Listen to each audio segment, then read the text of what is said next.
since you were confirmed for this role earlier in this year. First and foremost, we finally have secure borders, making our communities safe again.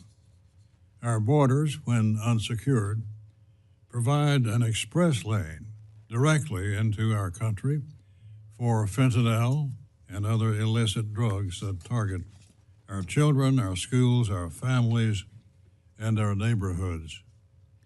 From a crackdown on cartel operations and trafficking to enhanced immigration enforcement, the importance of a strong and secure border cannot be understated.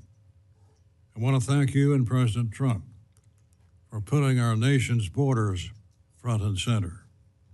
However, your work will never cease. Without taking a day off, your FBI must diligently prevent terrorism from striking our shores, nor can the Bureau allow espionage to overtake our institutions and our people. The constant advancements in technology and artificial intelligence are a double-edged sword, providing new opportunities for economic development in our communities, but also creating new risks for our hospitals, our banks, our educational institutions, and even putting our children in harm's way when it comes to cyber crimes. This is an important job, one of the most important in our nation. Criminals move fast and change methods regularly to evade capture. The FBI must be smarter, faster, and anticipate the underworld's next move. That's why I'm looking forward to hearing today from you about your plans to make the Bureau more effective and more efficient at fighting violent crime. This includes potentially moving agents away from Washington and into FBI field offices to better combat rampant crime. However, just last Friday, the President sent to Congress a preliminary budget that reflects a $545 million cut to the FBI. The information provided was limited in detail, so I look forward to hearing from you about this cut and, if enacted, what impact this level of funding would have on the FBI. I know with approximately $36 trillion in debt, our government must think and act differently. That's why I pledge to work with you directly as you lead the nation's top crime-fighting agency. You have a very important job to do, but I trust that you are up for the task. I think you are. Let me now recognize the ranking member of the subcommittee, Ms. Meng, for any remarks she might wish to make. Thank you, Mr. Chairman. I appreciate this opportunity for our subcommittee to examine the work and the budget of one of the subcommittee's largest agencies, the Federal Bureau of Investigation. Director Patel, thank you for being here today and for your testimony. As you know, the work of the FBI is of utmost importance to the safety and security of our local communities and the nation as a whole. The FBI's dedicated agents, analysts, and other professional staff perform invaluable work at the FBI's headquarters, field offices, resident agencies, overseas offices, and other critical facilities. They protect the American people, not just from violent crime in their local communities, but from cyber attacks and other threats coming from adversaries outside of the United States.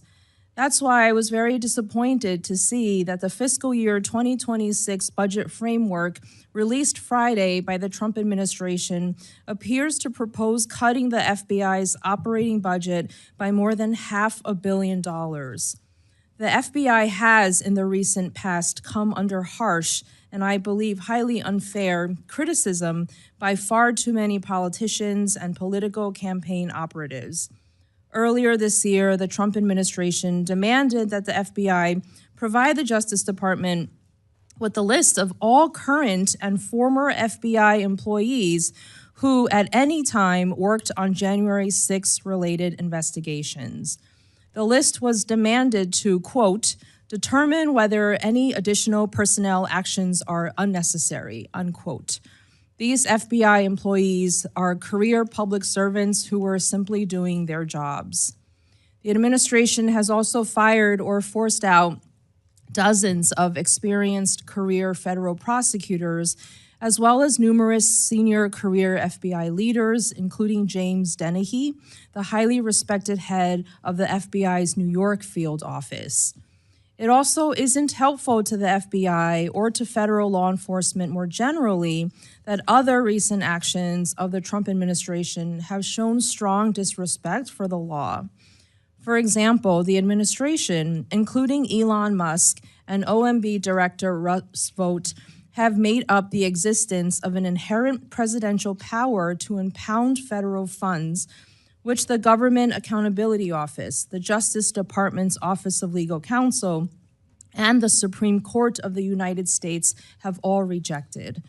According to calculations by the Appropriations Committee minority, the Trump administration is currently freezing at least $430 billion in federal funding that Congress had promised for communities all across America. This includes 365 DOJ grants recently terminated by the Trump administration, covering activities across 34 states and 2 U.S. territories. These grants were specifically for violence prevention and intervention efforts, services for victims of crime, responses to hate crimes, individuals struggling with substance use disorders, and much more. In addition, the administration has initiated a process to restore the gun possession rights of convicted felons and domestic abusers. It has attempted to intimidate law firms through executive orders and has gutted the public integrity section of the Justice Department, which has long worked to protect the American people against corruption. And just this past Sunday, when asked in an interview whether U.S. citizens and non-citizens living in our country deserve due process rights as laid out in the Fifth Amendment of the Constitution, the president answered, quote, I don't know, I'm not a lawyer, unquote. This is unacceptable. The president and his administration must always lead by example by obeying and enforcing the U.S. Constitution and federal laws. With an annual operating budget of more than $10 billion, it's entirely appropriate that this subcommittee, which provides the FBI with its funding every year, exercises strong oversight over the Bureau, its leadership, and its work. Director Patel, I look forward to your testimony today and to your answers to our questions. Thank you, Mr. Chairman. I yield back. I recognize the chairman of the full committee, Mr. Cole, for any remarks he cares to make. Thank you very much, Mr. Chairman. And before I get into my prepared statement, I just want to tell my friend, the director, how happy I am you're in your present post. A lot of us had the great privilege of knowing you from your time in service and the staff on the House, and particularly with Devin Nunes. And I don't think the president could have made a better appointment. And I think you're off to a great start, and I look forward to working with you. I know you'll find, and know Chairman Rogers, but you'll find the members of this committee very anxious to work with you to make the American people safer and more secure. So just thank you for being there. Thank you for the sacrifice you went through. I know you didn't have the easiest of confirmation processes, but I think that was probably to be expected. But thanks for going through it, and thanks again for taking this responsibility, because I know you're going to discharge it with great distinction. Mr. Chairman, again, thank you. Ranking Member Meng, well, it's one of those days. Thank you very much, and it's good to be with both of you here today. I'd like to welcome you, Mr. FBI Director. It's good to see you again, and thank you for appearing before us today. I want to remind everyone that when the Dean of the House and the chair of this subcommittee entered Congress back in 1981, discretionary spending stood at 45% of the federal budget, and mandatory spending was 55%. Fast forward today, we now have discretionary spending reduced to 28%, and mandatory spending having swelled to 72%.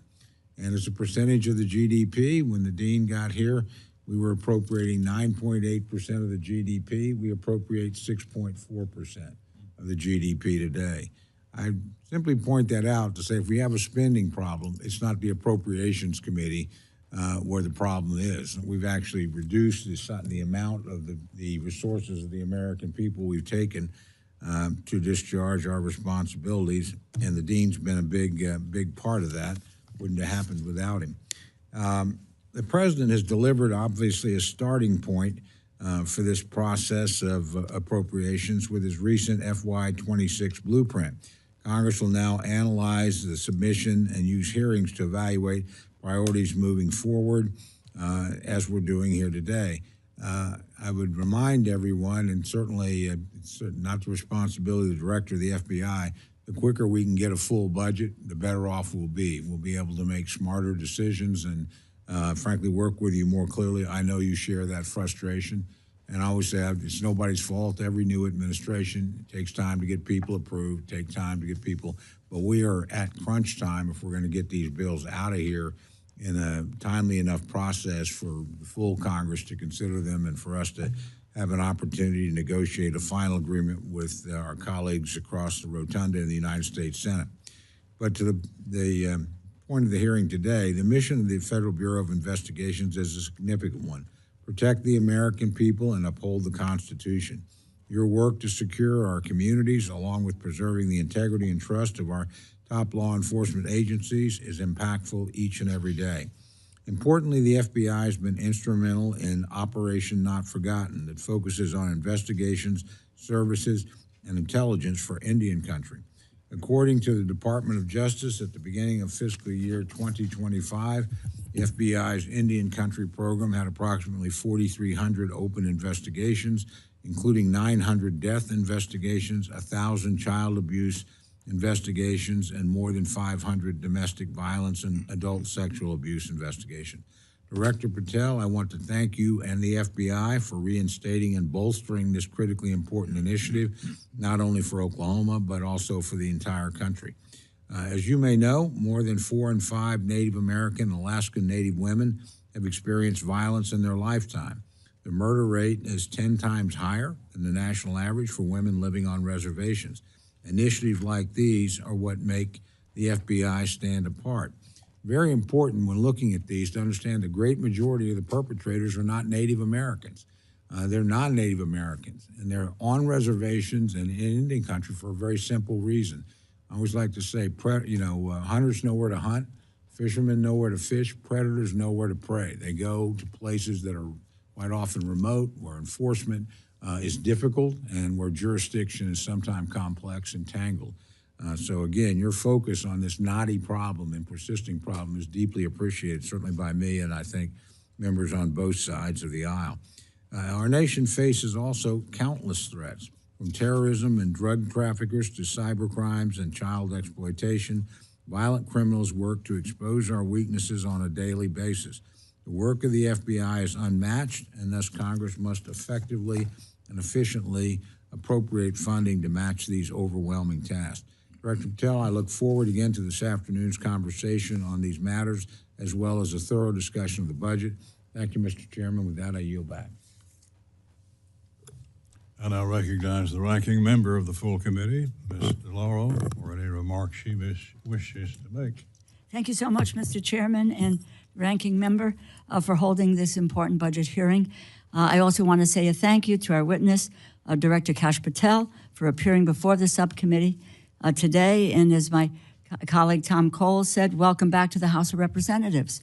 So a well-functioning, well-funded, well-led Federal Bureau of Investigation is critical to the safety and the security of the American people. The men and women of the FBI are dedicated public servants who work diligently and often in dangerous settings to keep criminals off of our streets. But unfortunately, the Bureau's civil servants have been the focus of demeaning and destructive attacks from this administration and its allies in the media, which endanger and undermine the administration of justice in this country. The American people expected President Trump to address the high cost of living, But the president is not laser focused on the cost of living crisis. He is actually making it worse. Instead, he put Elon Musk and billionaires in charge of our government, and they are attacking civil servants who are not loyal to him, but to the Constitution and to the rule of law. This administration is deliberately undermining agencies that protect the American people. The president is more focused on attacking political opponents than attacking high prices for everyday essentials.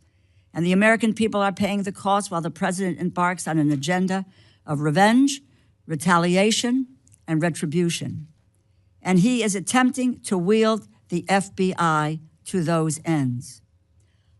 Undue political pressure from the White House to investigate political opponents or to quash investigations of political allies threaten the Bureau's credibility and the very foundations of the rule of law.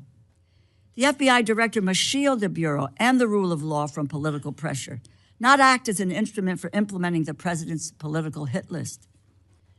President Trump's immediate removal of senior officials at the FBI upon his taking office strikes me as an especially naked attempt to purge the Bureau's ranks of anyone who does not profess loyalty to the president. This happened the day after you told members of the United States Senate, and I quote, "There will be no politicization at the FBI. There will be no retributive actions taken by any FBI should I be confirmed as FBI director," end quote. The administration's retaliation against those who helped bring violent January 6 insurrections to justice and the ensuing dismissal of the head of the FBI's New York field office under your watch puts that pledge in doubt. Quite frankly, the Bureau's leadership appears at best somewhere between acquiescent to the president's retributive urges and in absentia. By instilling a culture of fear and retaliation, you're undermining the Bureau's employees and undermining the Bureau's ability to stave off terrorist attacks and keep violent criminals off of our streets. The FBI plays a critical role in intelligence gathering and analysis. The FBI does not bring just criminals to justice, it foils terror plots. With a weakened and discouraged Bureau workforce, Americans are less safe because of this administration. Even though we received President Trump's concepts of a budget plan on Friday, we are now into May without a real budget from the White House. I'm eager to learn about how the FBI would continue to fulfill its mission with a proposed $545 million cut to salaries and expenses, especially with the suggestion that the Bureau should reduce or eliminate, quote, duplicative intelligence activities that are already effectively housed in other agencies, end quote. If the Bureau plans to cut intelligence analysts, at the same time other intelligence agencies are enacting broad cuts to their workforces, the administration will be making our government and the American people more susceptible to violent criminals and to terrorist attacks. The FBI exists to protect Americans from criminals.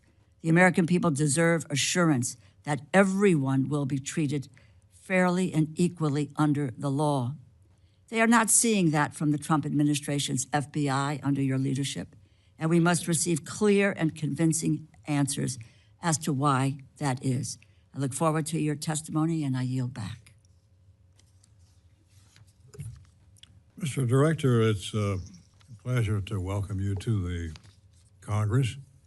You're no stranger here, having a part of your resume on the Hill.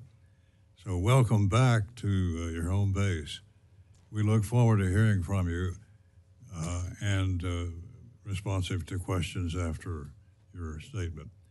So, Mr. Director, the floor is yours.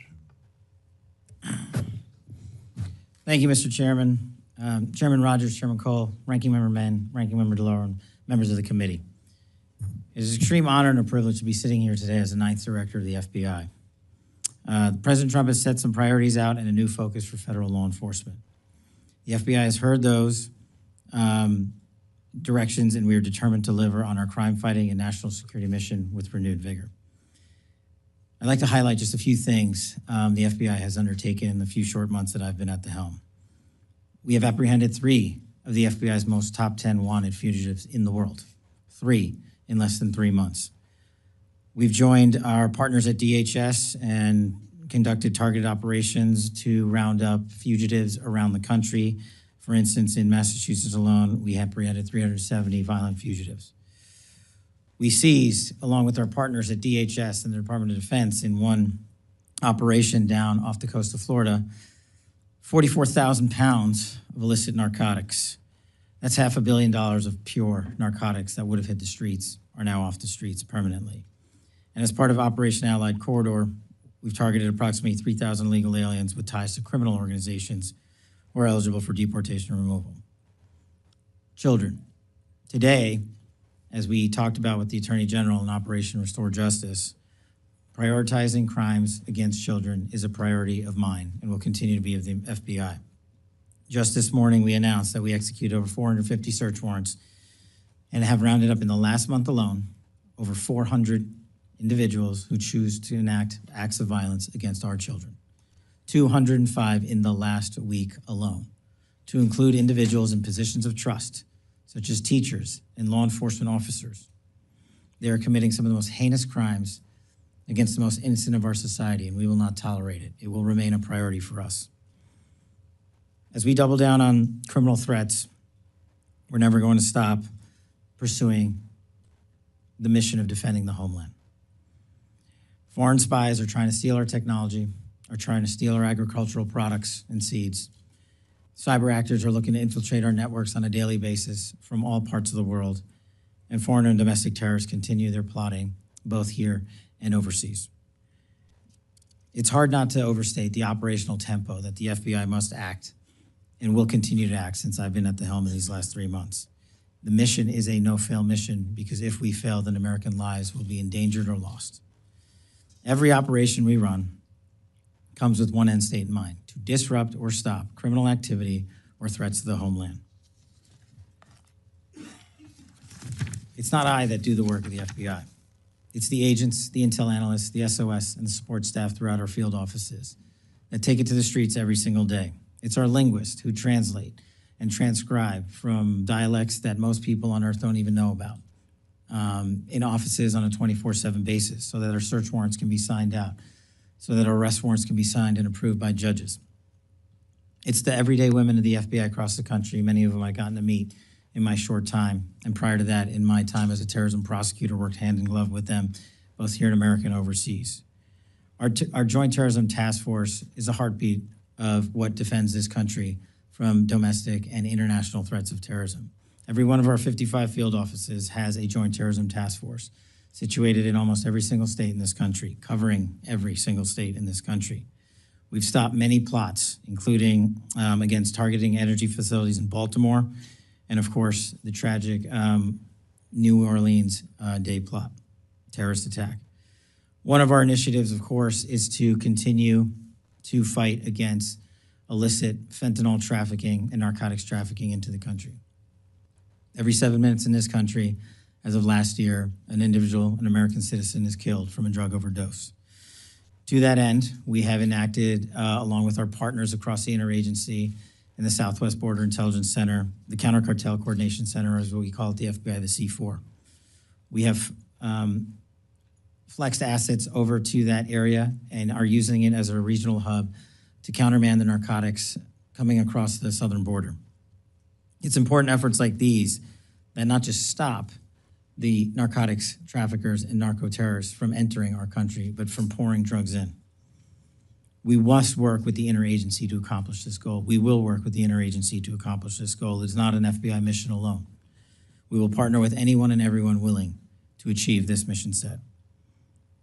In one of my first actions as director, I gave my agents and intel analysts an opportunity to go out and serve in the field. And many of those individuals took that opportunity and have requested to be redeployed into the field, into every one of your states across this country. We are moving more than 1,000 positions outside of the Washington, D.C. area. And that's not the Washington field office or Hoover alone. That's what we call the NCR, the National Capital Region. Approximately 11,000-ish FBI employees of the 37,000 that are currently employed work inside the NCR. We need some of those field operatives out in the field. We need some of those intelligence analysts out in the field. We need their expertise in your states, in your counties, in your towns, because the threat to this country in 2025 is everywhere, and we cannot quarterback that mission from Washington, D.C. alone. We will remain here in Washington with the cadre we need to support the field offices, absolutely, but we need to bolden our efforts in the field. We're also, under my leadership, looking to cut waste, fraud, and abuse. We have found duplicative line item contracts already within the FBI, and we don't want to waste taxpayer dollars at the Bureau. We don't want to pay twice for something when we have been only needed to pay once. Modernizing and prioritizing the FBI is a critical component of what we need to do. Our capabilities and our infrastructure at the FBI are outdated. They have been the opposite of streamlined. An agent in our field office in El Paso does not have the same toolkit as an agent in our field offices covering the Dakotas as our agent in New York City. That's unacceptable to me. We will fix that. But building this new infrastructure is going to take not just a public effort, it's going to take a public-private partnership engagement, which we have already executed on. Members of this committee are important, critical partners to the fight against crime in this country and to defending our homeland. And you know better than anyone that our no-fail mission continues and can't continue without your investment and your support. I rely on your expertise. I rely on our conversations that I have with you here and offline to tell me where the problem sets are in this country, because I don't know where they all are. And then we can deploy assets to attack the growing problem sets. Our enemies are getting more and more creative by the day. And we need to keep up not just with the intelligence, but with you, who represent the men and women in the United States across this country. You have the ground level knowledge that we need to help fight this message. Without the funds to get ahead of our adversaries, I agree, we risk making trade-offs that will jeopardize the safety of Americans. So it's my commitment to you to work with you during this appropriations process to address budgetary needs, shortfalls, and also think innovatively to make sure we fund the FBI for a future. Thank you very much.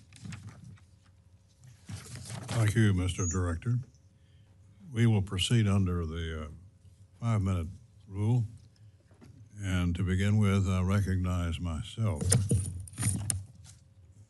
Let me say this, congratulations on the fentanyl raid in the last few hours.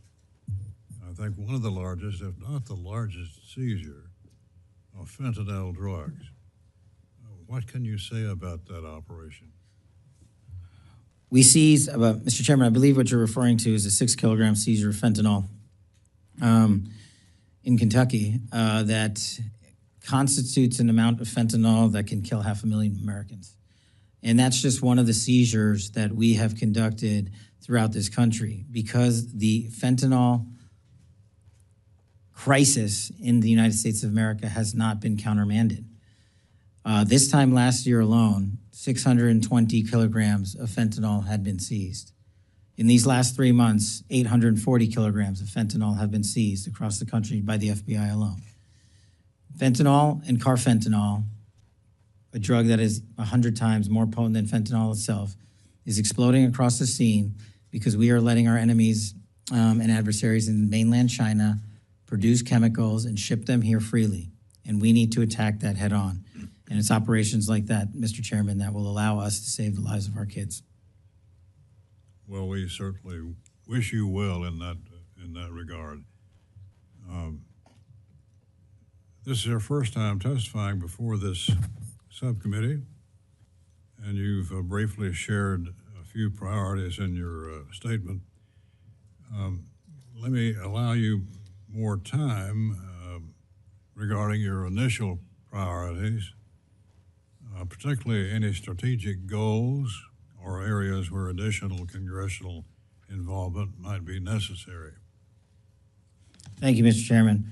I think, and I hope to work with all members of the committee to achieve the following. I will ask you for money that I need and that the Bureau needs, and I won't ask you for a dime more.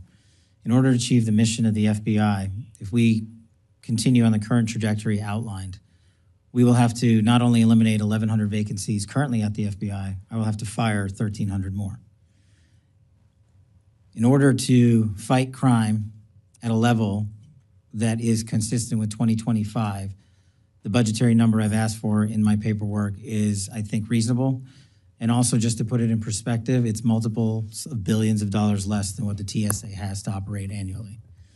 I believe we can continue on the plan to safeguard our communities and redeploy assets to the FBI. For example, in Kentucky alone, if we are allowed to continue on this trajectory, we will plus up with approximately 30 agents and intel analysts with this redeployment effort that is already underway.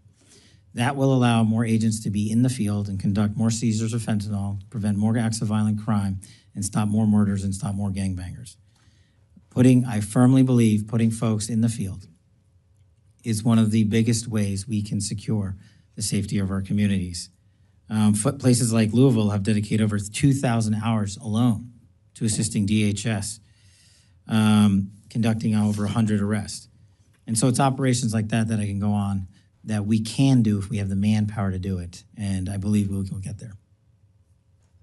In your plan to move positions from Washington, D.C. to field offices, totally in the country, how many changes will you see? Locations? Every single state gets a plus up, Mr. Chairman. We have 55 field offices, a little over 300 resident agencies covering down in some large swaths of geography, like the Dakotas and Montana and Idaho region, which don't themselves have what we call a special agent in charge. But covering down on this plus up allows us not to just send agents and intel analysts to our field offices, but our resident agencies as well, which cover down on this geography to include tribal lands. I just met with the leaders of every tribal community in the country here in Washington, D.C. 2 days ago, and I told them the crimes that are happening to individuals like Emily Pike, a 14-year-old who was dismembered on a reservation in Arizona, and her mother asked me to find her arms because they only found a piece of her body. A crime like that occurs everywhere in this country, tragically, and they will not receive any less attention from this FBI because it occurred on tribal lands. But allowing a plus-up will also allow us to engage the tribal communities and the leaders that I asked for their help in letting us on and work with them because they face the same violent crime everyday Americans do. How will you judge the impact that this effort will make? I think we've already seen it, Mr. Chairman, in just the sheer amount of fentanyl alone, when you look at this time last year versus this time this year. When you look at the number of arrests of violent criminals this time last year versus this year.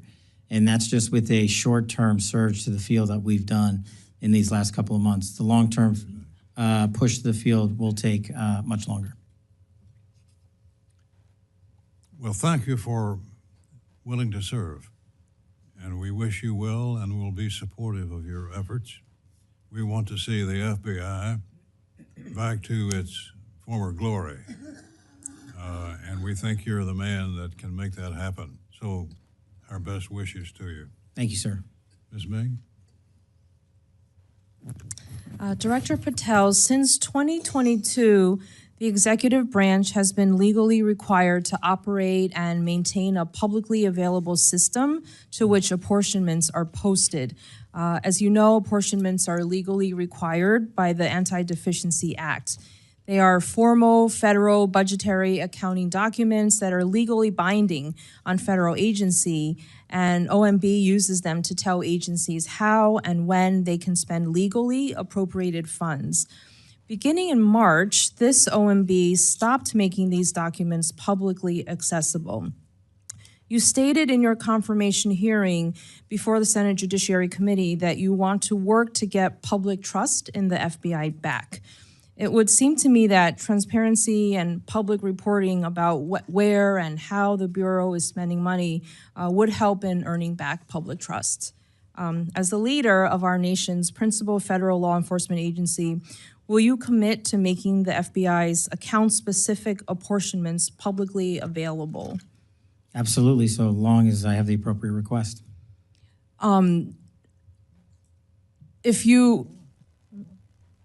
the law requires that all the information be posted publicly. Are you committing to do that? If that's what the law requires, yes. I'm not the appropriations expert, but if that's what the law requires, that's what we'll do. Do you have a timeline of when that would be possible, and why, since March, has it been taken down? No, ma'am, but I will get you one. Okay, so thank you for committing to publicly post what is required by law, the apportionment for the FBI. I wanted to ask about one of the U.S. Attorney nominee Ed Martin. As you know, the FBI conducts background checks on nominees for senior positions in the federal government. Ed Martin has been nominated by the president to serve as U.S. Attorney for the District of Columbia, one of the top prosecutor positions in the country, and he currently holds that position in an interim role.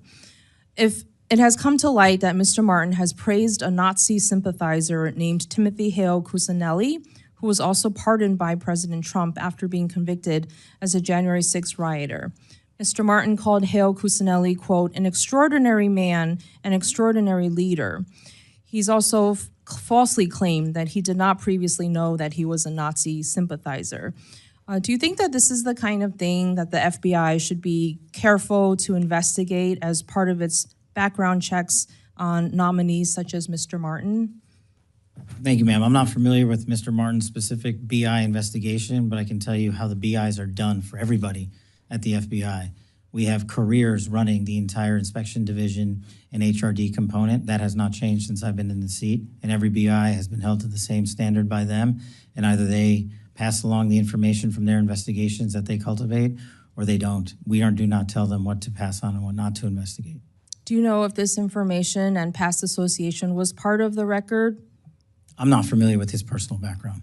Do you think that these types of controversial comments and interviews, association with Nazi sympathizers and anti-Semitic comments would be appropriate for inclusion in a given FBI background check? Ma'am, since his nomination is pending, it's not for me to comment on it. I don't have the BI in front of me. But in general, do you think that comments and associations like these should be part of an FBI background investigation report? That's up to the field agents, ma'am. I can't rewrite that for them. They have a way of doing these investigations that I have not inhibited or changed or altered since I got in the seat. Will you look into it and make sure that should be included, controversial and very troublesome anti-Semitic comments and associations like that should be part of a background check? I will. Thank you. Lastly, as you know, earlier this year, the Justice Department demanded a list of all current and former FBI employees who at any time worked on January 6th investigations. According to the email from the then acting FBI director, the Justice Department will review those employees to, quote, determine whether any additional personnel actions are necessary. Director Patel, do you anticipate firing any additional FBI employees simply because they worked on January 6th related investigations? Thank you for the question.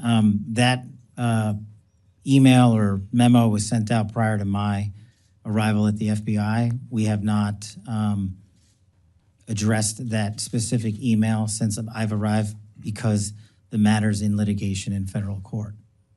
Do you anticipate firing any additional employees that may have worked in relation to the January 6th investigations? The only way you get fired from the FBI while I'm the director is if you violate the ethical guidelines or break the law. Okay. Thank you. I yield back. Judge Carter? Thank you, Mr. Chairman. Welcome, Mr. Patel. Glad to have you here, and I think you're going to do a great job in this new FBI. Given the Texas proximity to the southern border, what resources is the FBI dedicating to the counter cartel operations, fentanyl trafficking, and human smuggling network operating in coordination with foreign entities? Thank you, Mr. Carter. Thank you, Congressman. Excuse me.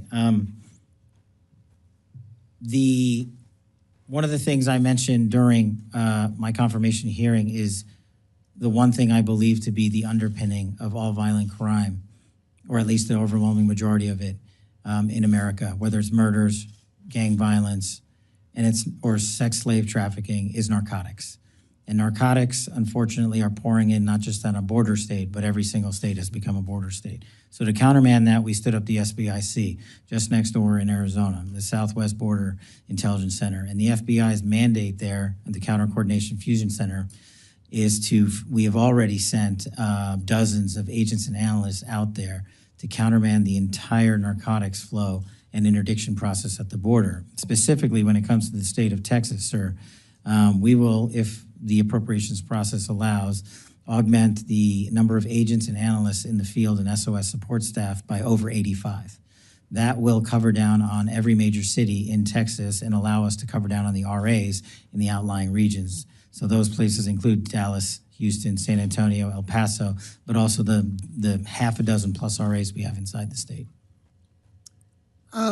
Just in a hearing that I was in this morning with the United States Army, an issue came up about the cartel taking down one of our drones with one of their drones. I'm very familiar with the general policy on the border that if they're shooting at you, you can't shoot back unless it becomes obvious that you're going to come into serious harm. The military can't shoot back, nor can, for that matter, the Border Patrol. What do you think about these drones? I mean, they're unmanned. They're coming across and shooting down drones we're using for observation and other things. I think the policy ought to be if they shoot down our drone, we shoot down theirs. What do you think about it? Well, I don't think I have the authority to reshape that policy. Okay. But if it were in my capacity as FBI director, I know we are working with the Secretary of Homeland Security, who has a larger portfolio in the UAS space than we do, to cover down on that threat. But just in my time in government, the first term, the drone capabilities by our adversaries have significantly expanded. Their technology is wildly impressive. And they don't care if they lose one. Unlike us, we care when we lose a single one, as we should. In order to countermand that, you are going to have to, in my opinion, alter the domestic intelligence collection priorities on the NIPIF to prioritize who we collect against and what. And the what is the drone technology that we are not sufficiently covering down on right now. Thank you. That's a great answer. Critical infrastructure, especially in the Texas energy section, is increasingly under attack. However, how is the FBI coordinating with private industry and local law enforcement to detect and neutralize cyber threats before they impact the grid or supply chain? That's one of the pillars of what we are trying to do at the Bureau. We can't do it from Washington, D.C. We do it by engaging our state and local law enforcement partners, such as in Texas, because they are the ground level experts on who, the what, the when, the where, and the why. What we can do is bring in our AI-driven capabilities to go in and synthesize the mountains of information that are coming in, because there is no human or set of humans that can go through the amount of intelligence and information that we receive. It's a problem that we have and the public has acknowledged. The challenge and the rub is, where do we allow computers to come in and humans to stop? And we're working through that at the Bureau right now to say we should be able to use certain elements of AI to triage that capability, discard the unuseful information, and highlight to leadership what the useful information is to Congress and also to our agents and AUSAs in the field so they can bring the appropriate cases. But we can only do that if we embed ourselves with state and local law enforcement, and that's been a big priority of mine. Thank you. That's good. I appreciate the answer. Mr. DeLauro. Thank you very much, Mr. Chairman. Director Patel, you have previously stated that your number one priority for the FBI is to end violent crime in the United States. The budget request slashes the FBI budget by more than $500 million below the current level. It quite literally would defund law enforcement, including, it would appear, cutting a number of FBI intelligence analysts who work on critical national security issues. How is it possible to cut more than $500 million, or more than 5% below a hard freeze in the FBI's operating budget, without impacting the law enforcement and national security related functions of the FBI. Please specify exactly which positions would be cut. Ma'am, at this time, we have not looked at who to cut. We are focusing our energies on how not to have them cut by coming in here and highlighting to you that we can't do the mission on those 2011 budget levels. And so what we're focusing on is right now is working with our partners in OMB, the appropriators, to say that we cannot cover down on the mission at the levels that we would have to go to, which would be the 2011 levels, should all the budget cuts you just outlined be implemented. So, but are you talking about coming up here with a budget request that restores the funding that has been cut? That it's a defunding law enforcement? You're talking about $500 million below the current level. How would you restructure the budget to get to what you need in order to be able to make sure that we are not defunding law enforcement and that we are not cutting the analysts that you need in order to be able to do your job and to be dealing with national security issues? I don't understand. You've got a budget request, $500 million less, and you're cutting people. You don't know who you're going to cut. You don't want. Tell us which it is. Are you going to restore that $500 million? You're going to request restoring that $500 million? Well, as I said, I'm not the budget expert, but the budget request that we put in, the FBI, was $11.2 billion, I believe. And we are working through the appropriations process and the OMB process and the skinny budget that we've received to work with y'all to help us get to a number. And I believe if we got back the number you stated, we would not have to cut more FBI. So with a $500 million cut, more than 5% below the hard freeze of the FBI's operating budget, you believe that then this would not impact enforcement or national security related functions? Then what are the positions? I'm going to ask the question again. What positions are you looking to cut? What is the cuts for this $500 million? Now, apparently that $500 million, you're not in the budget department, but this is your budget. This is your budget. You have to have some idea of what you want to fund or not fund, or where you think you can cut or not cut, and provide that information to OMB. I'm unclear, and it seems to me that you are, as to what should be the budget of this agency, and if it's $500 million lower, what are the positions that you believe will have to be cut in order to reach the mandate that you are bringing forward to us in terms of your budget? Well, that's exactly what I'm saying. That's the proposed budget, not by the FBI. The proposed budget that I put forward is to cover us for $11.1 billion, which would not have us cut any positions. The proposed budget. So the skinny budget is we don't have, the skinny budget is wrong. The skinny budget is a proposal, and I'm working through the appropriations process to explain why we need more than what has been proposed. So in that budget. What do you need? You need $11.2 billion? Approximately. Okay. Now, is that going to be delineated? I don't know what that means in terms of cuts that would be coming up to reach that goal. So there would be no additional positions deleted from the FBI if you get that amount of money. That's correct. And that's what we anticipate is coming in a budget that we anticipate at some point. We don't know when we're going to get it, even though we will be in markups by the time this effort is underway. But according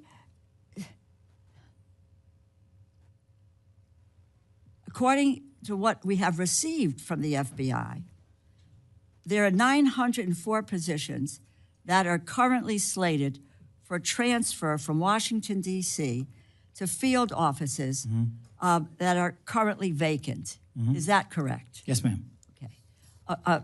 This is, what is there any explanation of why these positions are moving to field offices? One of the things we can't seem to get answers to, and this is not you, is programs are being deleted, programs that are being frozen, dollars are being frozen, programs that are being cut.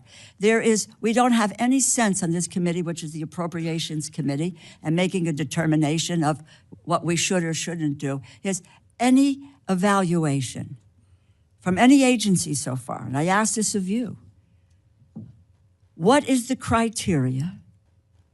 What are the programs that are going to be potentially left behind? What is the evaluation process here that says why these programs are no longer functional or not working? What is the story? Can we get from you when we're going to get some sort of an idea of what is a budget that you can deal with? Is what will be, what may be cut, what may not be cut, and why? What's the criteria by which that these programs would be, the evaluation is to transfer them out?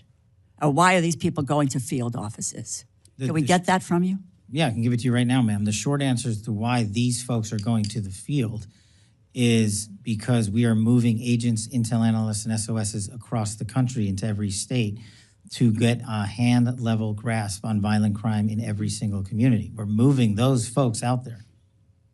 Okay, but I will just wrap up, and thank you, Mr. Chairman. You need to provide for us, specify exactly which so-called, quote, overhead positions are being cut, and since other federal agencies are also proposing position cuts, how won't this cut inevitably reduce the FBI's intelligence analytic capabilities? We need to have that information before we can determine what the budget is. Yes, ma'am. Thank you.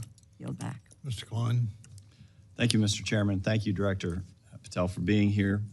Director Patel, when President Trump nominated you to serve, he aptly called you an advocate for truth, accountability, and the Constitution, who will bring back fidelity, bravery, and integrity to the FBI.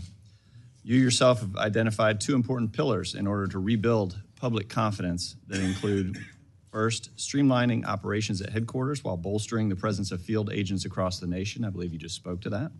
And two, second, ensuring that the FBI operates within the openness necessary to rebuild trust. It's a tall order, given the record of some in recent years, but I'm optimistic you'll be able to achieve it. I'd like to dig in on these pillars to get your perspective as we take your budget request into consideration and craft a final product. Mm-hmm. The President's skinny budget request rightly expresses its commitment to upholding undoing the weaponization of the FBI that pervades the previous administration, which includes targeting peaceful pro-life protesters, concerned parents at school board meetings, and committed Catholics exercising their constitutionally protected rights to express their faith. You described to us the state of the Bureau from when you were confirmed. Today, you highlighted with our Attorney General more than 200 federal arrests for crimes targeting children. You also spoke to the reorganization necessary to meet the mission of the FBI. The President, in his skinny budget, also described reductions in, quote, pet projects from past administrations and duplicative agencies. In addition to speaking to moving employees out of D.C., can you expound upon this and how you plan to reorient the Bureau under this request? Absolutely. So part of the process is not just putting people out sporadically, throwing darts on the map. What we've done is we've taken a process with the careers at the FBI and said, where are some of the most violent crime places in America? And we've apportioned the plus-ups across every single state in this country based on percentages of where violent crime has been in an uptick, on homicides, on gang violence, on drug overdoses across the country. And so, for instance, in the state of Virginia, we're going to give a plus-up approximately 20 folks from the FBI should we have our full budgetary requirements. And then the next step is, what do you do with them in the field? And what we do with them is what we've already done, Congressman Cline, in the Commonwealth of Virginia, is we stood up the first in the country interdiction task force where we brought in interagency partners from around the state of Virginia and the sheriff's offices and the FBI and our DHS partners and embedded them in an FBI building 50 miles that way and said, go to work, because this is a hotbed of criminal activity. And in 1 month, the Virginia Homeland Security Task Force, as it was dubbed, arrested over 500 violent felons. 500 violent felons. And that wasn't by doing any new process or creating a new way to get after crime. It was done by letting good cops be good cops. And we want to take that plus up and that model to every state in the country, not because I said it works, but because it actually worked. And we've been asked by other governors and other senators and other representatives to bring that to their states, and that's exactly what we want to do, and we're planning to do that here. I commend you for the accomplishments in the Commonwealth. Prior to the swearing in of the current administration, a report was released detailing how federal law enforcement used its virtually unchecked access to private financial data to deputize the financial sector as a de facto investigative arm. In particular, under your predecessor, the FBI manipulated the suspicious activity report filing process by encouraging financial institutions to file SARs based on names and other criteria shared by the FBI. This process appears to bypass the requirements of the Bank Secrecy Act and allowed the FBI and possibly thousands of other law enforcement officials to obtain warrantless access to Americans' sensitive financial data through a process known as FinCEN query. Additionally, it appears that though 27,000 federal officials are able to download BSA data onto their own internal agency systems outside the purview of FinCEN regulators through the agency integrated access program. You've been working well with the Judiciary Committee, where I also sit, to provide some transparency into the past actions of the Bureau before your tenure. Could you describe some of the work you've done on this to still achieve the major successes you've had on arresting violent criminals while preserving civil liberties of Americans? It's a balance that the FBI must strike every single day. To achieve the law enforcement capabilities, we've already talked about that, but to achieve the capabilities of restoring public trust and working with our overseers in Congress, we must actually work with our overseers in Congress. And every appropriate request for information we've delivered upon. And then it is up to the men and women in Congress to say, we need you to look at X, Y, or Z. We don't think this is working. Can you change this regulation or policy? I'm not the expert on all of it, but what I can do is provide you with every documentation because you represent the men and women of America, and in my opinion, y'all are the custodians of the records that we hold, except in some very scarce national security instances. But we have provided, on a large basis, unredacted documentation for every appropriate request we've received, and we'll continue to do that because it allows us to work with Congress directly to improve the process and make sure there are no warrantless seizures of American persons' data. Thank you. Yield back. Mr. Ivey. Thank you, Mr. Chairman. Let me just follow up with where I think Mr. Cline left off. When I was on the Judiciary Committee last year, there was the 702 issue. It was a very close vote, but the compromise essentially was that we were going to continue to allow the FBI to do warrantless searches, and this is on the specific databases that are that there's access to, but in order to try and be preemptive with respect to terrorism or other types of efforts where you wouldn't have time to get the warrant. Very close vote, but the compromise was that reports were going to be filed by the FBI on a regular basis, I think to the Judiciary Committee. My understanding is we haven't gotten one yet, so I would encourage you to do that. And if you're not familiar with what happened during that era, I'd encourage you to take a look. It was one of the really most problematic scenarios the FBI had in the last 4 years. Mr. Patel, I'll tell you, I didn't support your nomination or your confirmation, but I appreciate what you're saying here today, especially the offer to work with us in trying to address a lot of these concerns. I think I appreciate what you said about your the budget issue, because if you're saying you think you need more than what the skinny budget's giving, I strongly agree. I was really concerned to see the $540 million plus cut to the FBI, and the rationale was that it was going to be, DEI school board meetings and gender ideology, and there's not $500 million worth of cuts related to that, regardless of how one might feel about whatever those issues were. And I really do believe that the FBI is the greatest investigative body in the world, and the strongest asset that you have are your team, your human resources there. And I think you said something about eliminating 1,100 positions and having to fire 13 more, that you didn't want to do that, but given potential budgetary impacts, you might have to do that. That would be horrible for the FBI, especially right now. So we certainly will work with you to protect your budget. A couple quick points with respect to your testimony. One concern that I did have was, there were some things that you really didn't touch on in your testimony. And I appreciate Tesla's as an issue, and whoever's setting those on fire should be held accountable for that. But we've got serious political violence here in the United States, a lot of homegrown activity that we need to focus on. Your predecessor testified a lot about it, and we understood the importance of that. Some of us had a chance to work on the task force that investigated the attempted assassination of now President Donald Trump, and I know you've got another pending case with respect to Mar-a-Lago. I think that might be one of the things you want to talk about, not just what happened then, but what's being done following up on that, because there continue to be issues. Governor Shapiro's house being set on fire was another horrific example of that.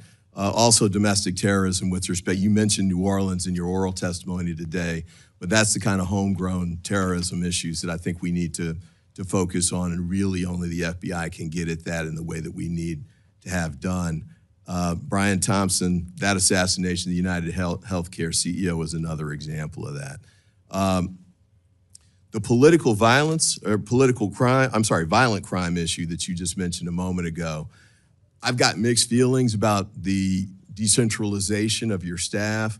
I take the point that you want to make, and my only encouragement would be that you take it slow, especially with specialized positions to see. We did a mini version of this here in Washington, D.C., 25 years ago when we went to political neighborhood prosecution and policing.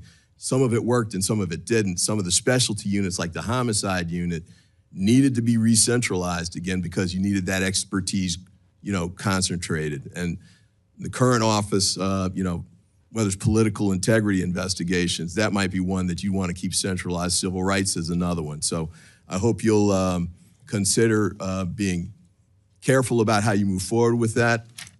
And my district is Maryland. We love having you guys nearby, and certainly would love to have you come out even more so. If you're going to do sending the agents out, my request would be that you target jurisdictions where they have serious violent crime. I was a local DA there. We were able to do joint prosecutions. The U.S. attorney at that time was Rod Rosenstein.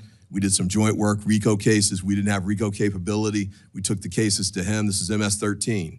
And so, when you do joint efforts like that, it can really help local prosecutors and local law enforcement, because the FBI has resources that they can bring to bear that we just don't at the local level. And the impact can be really significant. So I thank you for what you've done so far and your offer to work with us, and I look forward to working with you in the future. Thank you, sir. Mr. Gonzalez? Thank you, Chairman. Thank you, Director, for being here. Thank you for your willingness to serve our great country, and I look forward to working together. It's not only how big the check is, it's where the check is going. And I love hearing some of your ideas of how we reform, how we make things better.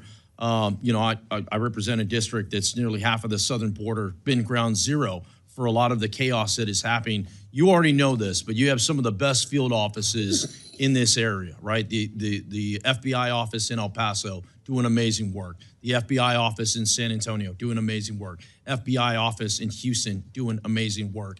Did I hear you correctly that there's a possibility as you right size, as you kind of once again put agents back out in the field, did I hear you right, nearly 100 agents maybe coming to Texas? About 90. Okay, perfect. We'll round up. We're here in the House. We're on pro. We'll round up. I love it. I think that's exactly the right answer, right? Let's get the bureaucrats out of D.C. and let's get the agents back in the field doing the work. The part I'd say too is your task forces are working, and once again, I look forward to working together, chatting about this more. Task forces work, right? And I want to start with the CT task force, counterterrorism task force. I think that's very important. The terrorist threat is as real as ever, and getting ahead of that, I think, is a big part of that. Once again, the FBI is the leader in this. They're the ones that you're the agency that has all the expertise and the ability to do that, but you need the force multipliers. Mm-hmm. You need the local and the state agencies to come alongside, all hands on deck to tackle this.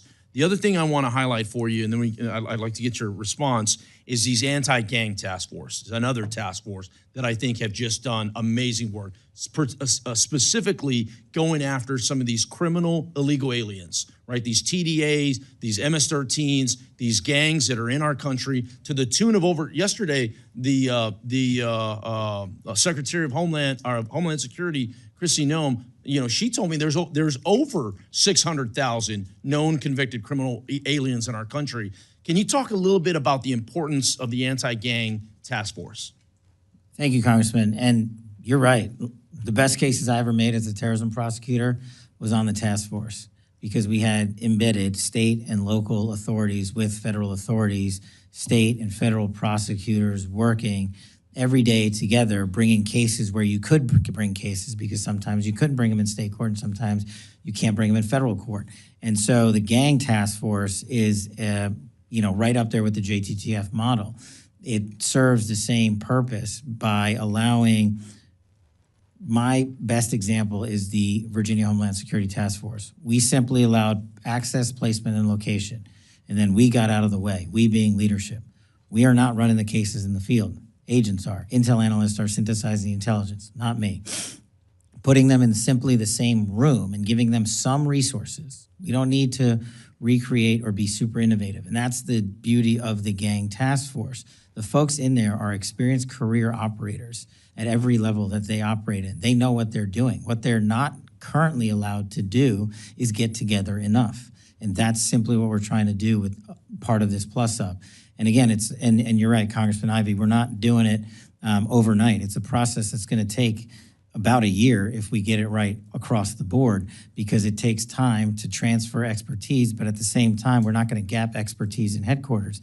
And just to be clear, we're not taking out the headquarters footprint. We're leaving a large footprint here still. We are just adjusting to the violent crime, and gangs are one of them.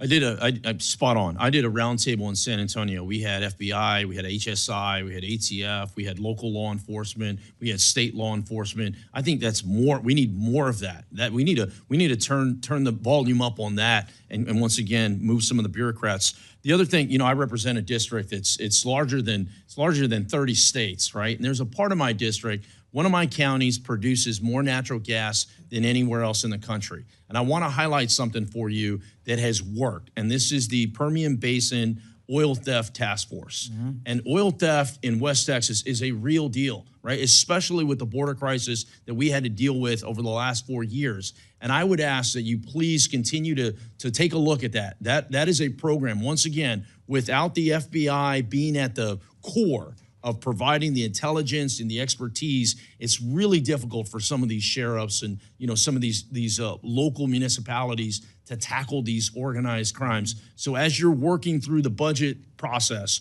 as you're working through what has to stick and what has to go, that Permian Basin Oil Theft Task Force is very important. I'd love to get your thoughts on it the time I have left. Well, I'm slightly biased, Congressman, because I do some of my hunting out in the Permian Basin and out in the Glass Mountains, so I'm familiar with that just by a matter of being there on the ground a lot. But it's an example of not just your district, but if you go out into Idaho and you go out into Texas or Arkansas or California even, or where have you, the localized problems that the national level can't understand or comprehend cannot be comprehended or understood by putting more people in Washington, D.C. That's what I'm trying to accomplish. These folks have the expertise and the knowledge, and if we put them in the field with your experts, then they can relay back to us, hey, did you know about this big oil problem down in West Texas? Sadly, most Americans know, but honestly, most Americans shouldn't. It's not their responsibility, it's mine.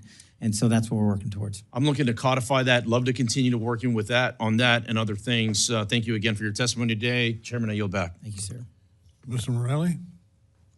Thank you, Mr. Chairman, for the meeting, and thank you, Director Patel, for being here. I want to just preface this. I feel important to say that I think while the history of the FBI has not been a perfect one, the goal of the agency has always been focused, as it should be, on keeping Americans safe, the safety of American citizens. And I think I am concerned about, and I think millions of Americans as well are concerned about any suggestions that there will be a political agenda or adherence to the president's agenda as opposed to the safety of American citizens. And I appreciate everything you've said this afternoon, and I'm grateful for it.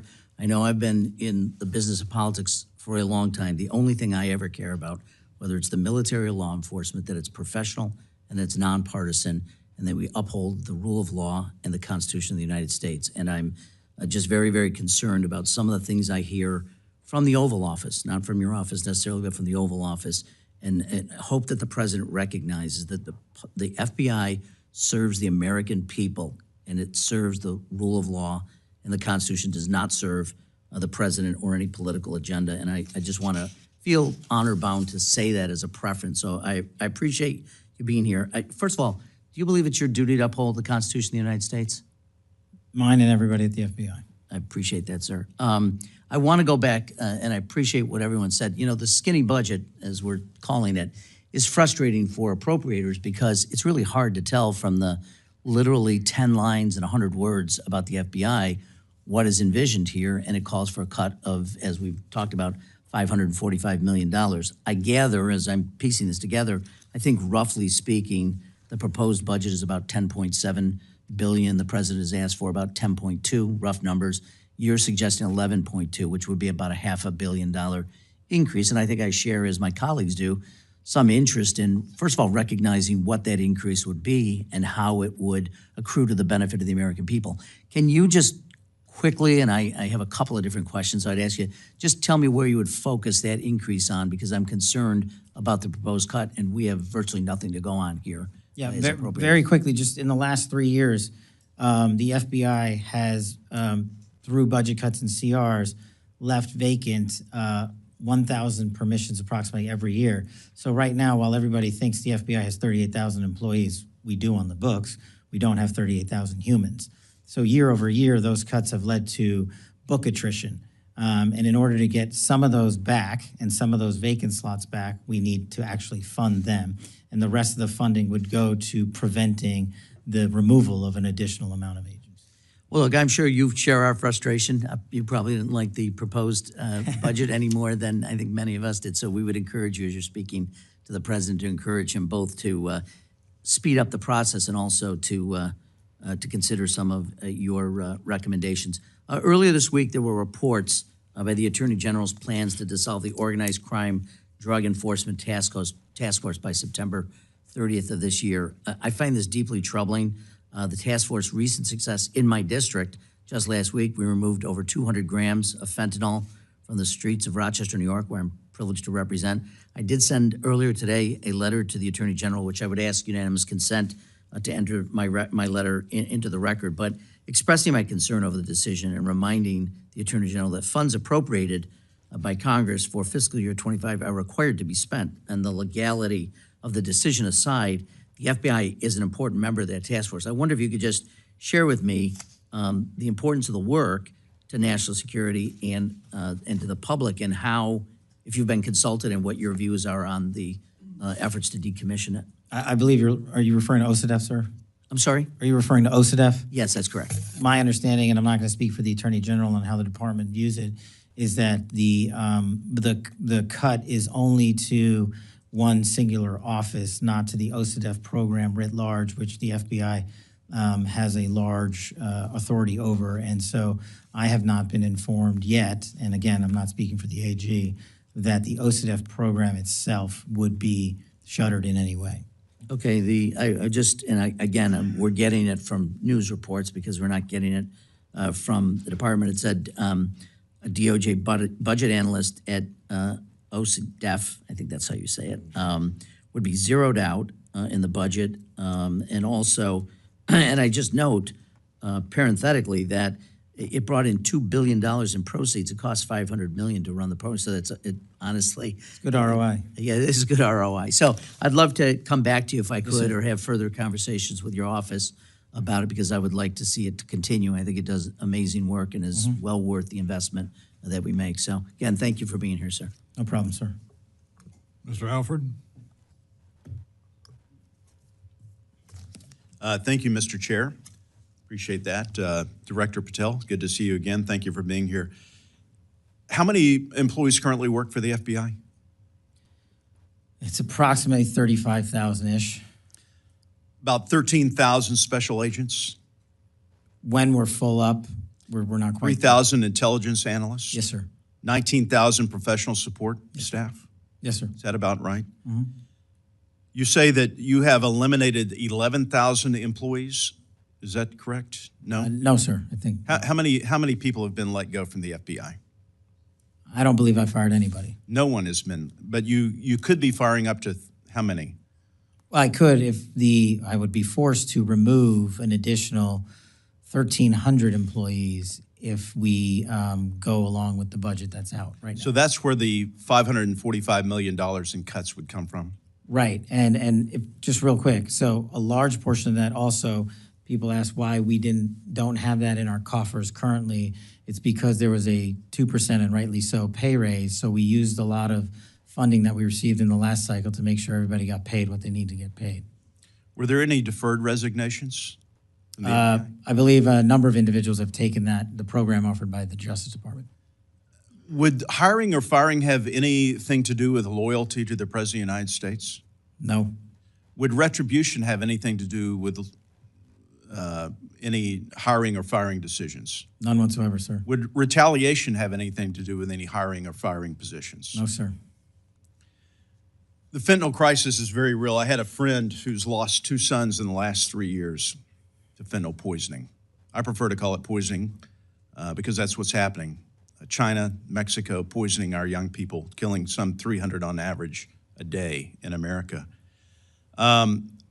We've discussed this before a couple of weeks ago. With the southern border almost 94% secure now, the attention is turning towards the northern border. Would you care to expound on that, please? I could talk about this for a long time, but I'll keep it short.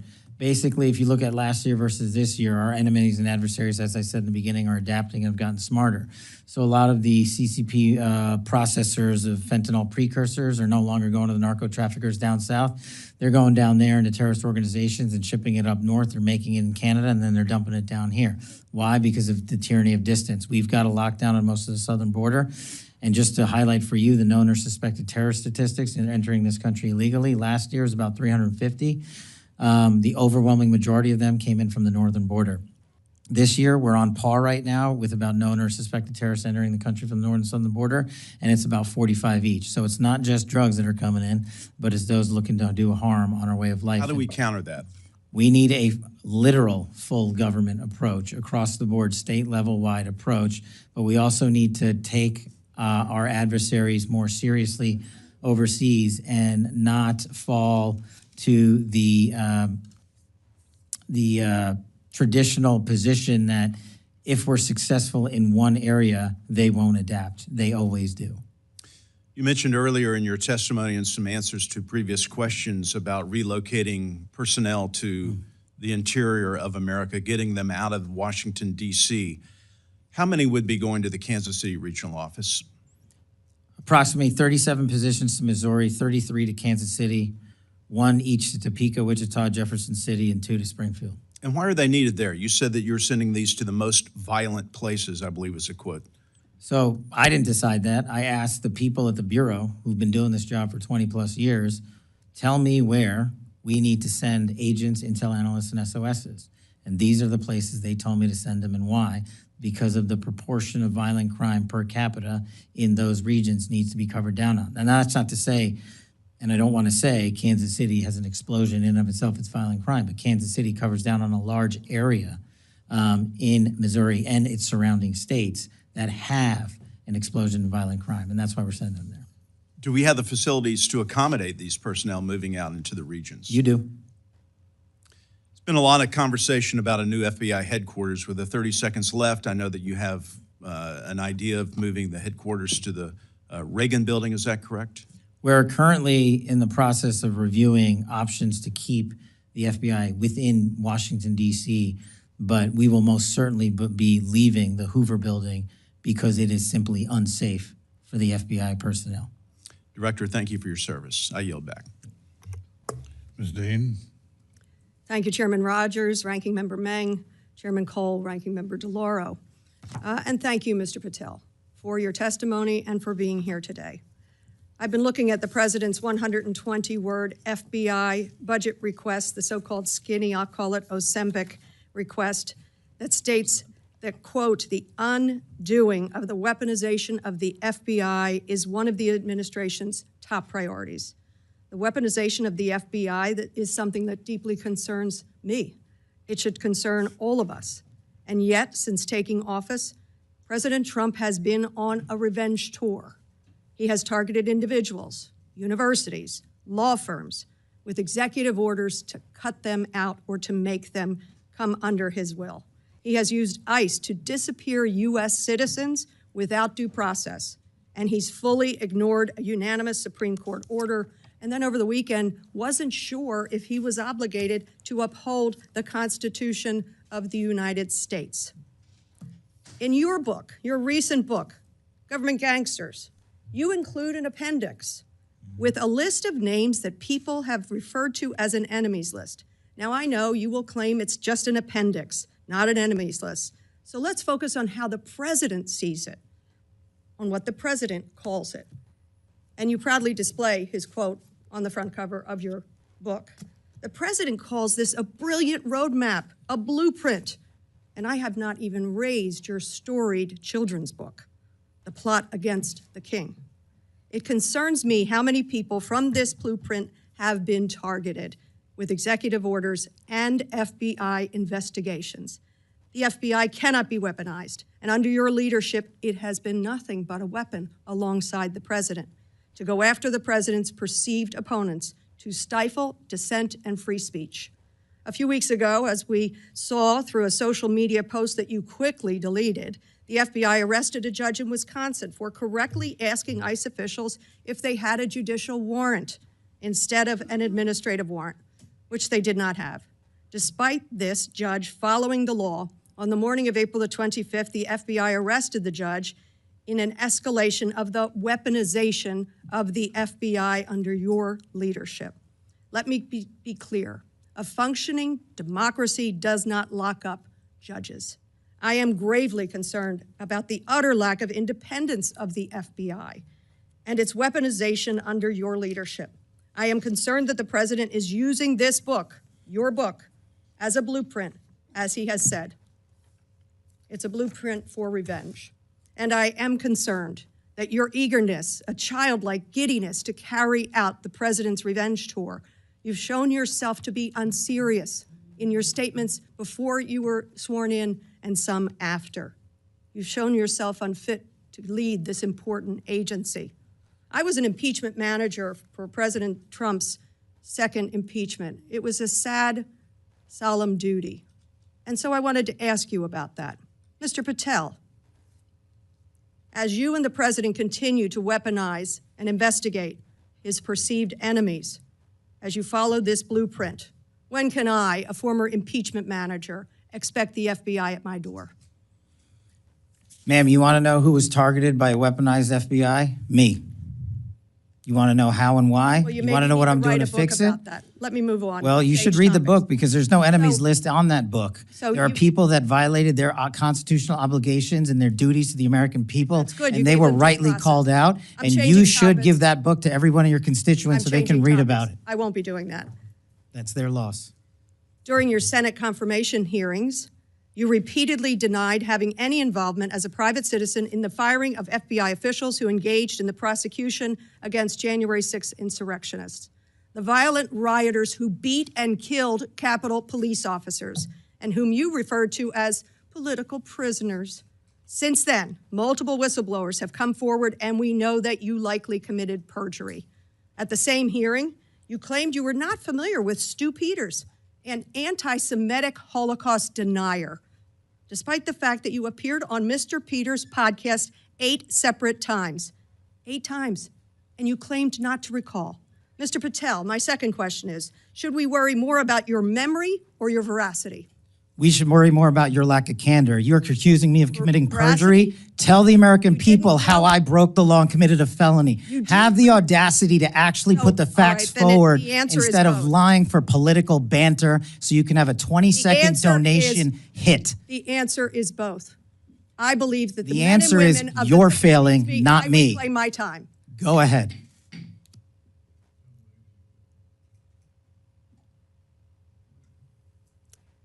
Mr. Patel, I believe that the members of the FBI, and I know many of them, many retired, 38,000 people, as you say, it's a little less than that now, deserve the very best, deserve extraordinary independence, deserve freedom from the fears of being investigated, the freedom of coming forward to make sure they're doing their job. And I'll end with this, that I think it's interesting that in your proposal today, you find yourself at a gulf of difference between you and the president. I wonder how you will resolve that. Will you go to the president and say, we need $11.2 billion, not what you cut out of here? You're asking for more than $1 billion than the president's request. Are you going to go to the president and straighten out that gulf? I'll do what I've always done and represent the American people, defend this country, and make sure the Constitution is always upheld and the FBI is never weaponized. Maybe you should do the same. So you agree with the president when he says he doesn't know if he should uphold his constitutional duty? If you want to just keep putting words in my mouth, the TV cameras are outside. I thank you. I yield back. Again, this is an unserious moment, sadly, for the FBI. I yield back. More so for you. Mr. Strong. Thank you, Chairman Rogers. Director Patel, thank you for being here today. I'd like to also extend my thanks to your staff and the hardworking men and women of the FBI and for restoring America's trust in the FBI. I'd like to commend your efforts to move FBI personnel into the field rather than into the Beltway, where their work can be the most impact. Let me start by shining a light on my district, Alabama's 5th Congressional District, which includes Huntsville, Alabama, and Redstone Arsenal. The FBI's presence at Redstone Arsenal dates back over 50 years to 1971. Currently, FBI Redstone seats over 2,000 personnel and includes personnel from 20 of the FBI's 30 sections. Time and again, North Alabama has answered the call to support the FBI with a second-to-none workforce, state-of-the-art facility, and plenty of room for cost-effective and responsible growth. Director Patel, a few weeks ago, you visited Redstone Arsenal in my hometown. Could you share with us what you saw while you were there and the impression the visit left with you? What I saw while I was there was the best example of what I've seen when appropriators work with the Bureau to defend the nation. And I wish everybody would go down to Huntsville, Alabama. It is our premier experienced law enforcement capability center and training facility that the interagency only wishes they had.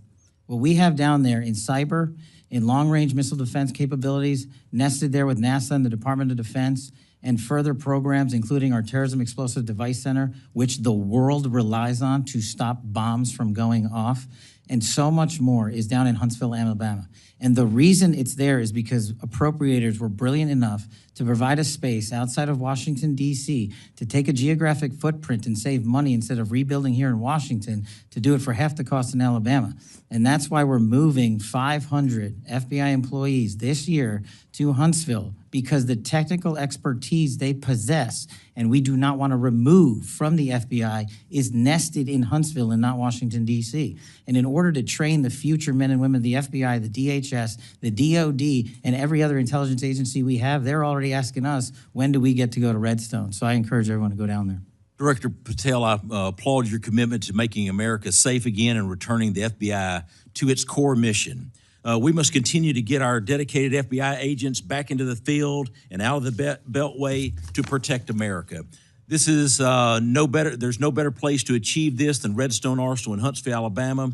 Huntsville provides the most cost-effective location, distinct partnership opportunities, a high quality of life for personnel, and a remarkable talent pool. Director Patel, could you expand on the plans for moving personnel and programs to Huntsville, as it's often called FBI HQ2? What are the timelines for executing this, and do you have the necessary resources to execute this move? Taking those in reverse order, the short answer is no. So we've got the North Campus and the South Campus down there. North Campus largely constructed and filled. The South Campus has been, the land has been leveled and the plots have been mapped out. And in order to fill it, and in order to build buildings 3 and 4 and 5, as we call them, and the new training facilities that we and the appropriators have already looked into and approved, we're going to need another $160 million to accomplish that. And once those buildings are built in the next 3 years, we will move another 13, maybe it's 1,400 employees down to Huntsville because, again, we are not removing them out of Washington, D.C. to remove them. We need a place that allows their skill set to be met. And it's not in Washington, D.C., and tragically, it's not in Quantico either. I wish it were, because then we wouldn't move them.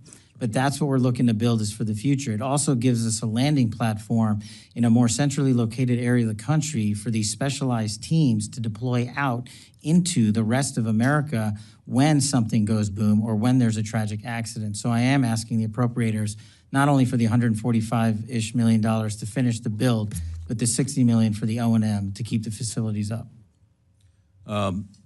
With the great work occurring in Huntsville, I want to highlight the interagency collaboration between the FBI, ATF, DHS to address bombing incidents and the use of explosives. The FBI's Hazardous Device School, Terrorist Explosive Device Analytics Center, or TDAC, are located at Redstone. The ATF's National Center for Explosive Training and Research and the U.S. Bomb Data Center are also located in Huntsville. Likewise, DHS routinely collaborates with these partners, specifically their Office for Bombing Prevention. Director Patel, could you talk a little bit about the interagency efforts to address bombing incidents and the use of explosives? Yes, I'll try to be brief. Just like with drone technology, our adversaries, when it comes to explosive devices, their technical capabilities have exponentially increased. And in order to keep up and stay ahead and not behind of the boom, what we have to do is train. And this is another point of training for Redstone Arsenal. Everyone that's qualified as a bomb technician in the FBI and the rest of the country gets that training at Huntsville, Alabama. And that's the reason we need these schools to exist. So to stay ahead of the fight, and these explosive devices that are being engineered in people's basements in places across the world and they're being shipped here, we need to know how to shut those off before they explode, and that's what Redstone does. Thank you, sir. Mr. Chairman, I yield back. Mr. Fan. Yes, sir. Thank you, Chairman. Thank you, Director Patel. In a local situation in Maryville, Indiana, within my district, I have a high intensity drug trafficking area, HIDA, which receives federal funding. That works with the local law enforcement. We are the crossroads of America near Chicago. The drugs that you're talking about are transported through those areas all the time. With these budget cuts, can you talk about how those HIDA and agencies will be funded? Absolutely. Thank you, sir. It's like any other successful mission set that we have at the FBI. And HIDA, I worked on as a terrorism prosecutor as myself. Extremely critical because, like some of the other situations across the country, that region has been recognized, unfortunately, because of the high-intensity drug flow. In order to countermand it, we have to keep these task forces open, up, and running and funded.